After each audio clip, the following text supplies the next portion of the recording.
দেখুন, আমাদের সবারই কিন্তু একটা ইউনিভার্সাল প্রবলেম হলো, আপনি যে ফোনটা ইউজ করছেন এই ফোনটা কিন্তু মাঝে মাঝে ল্যাগ করে, ফোনটা কিন্তু হ্যাং করে যায়।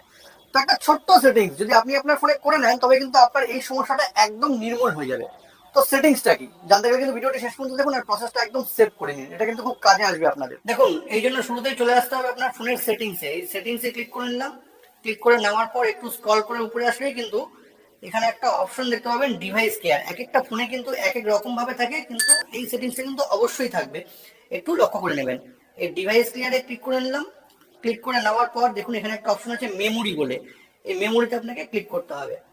এবার একটু চেকিং হচ্ছে, চেকিং হয়ে যাওয়ার পর কিন্তু দেখুন এখানে একটা অপশন আছে র্যাম প্লাস বলে, এখানে ক্লিক করতে হবে। এবার এখানে ক্লিক করে নেওয়ার পর কিন্তু আপনার ফোনে কিন্তু 2 GB 4 GB বা 6 GB টিক দেওয়া থাকতে পারে। আমি কিন্তু এটা 8 GB করে রেখেছি। এইভাবে কিন্তু আপনি আপনার ফোনের র্যামটা বাড়িয়ে নিতে পারবেন। বাড়ালে কি হবে, আপনার ফোনটা কিন্তু হ্যাংও করবে না, ল্যাকও করবে না। ফোনের এই ইম্পর্টেন্ট সেটিংসটি যদি আপনাদের কোনো কাজে লেগে থাকে তবে কিন্তু এটাকে অবশ্যই সাবস্ক্রাইব করুন এবং বেল আইকনটি টিপে পাশে থাকুন।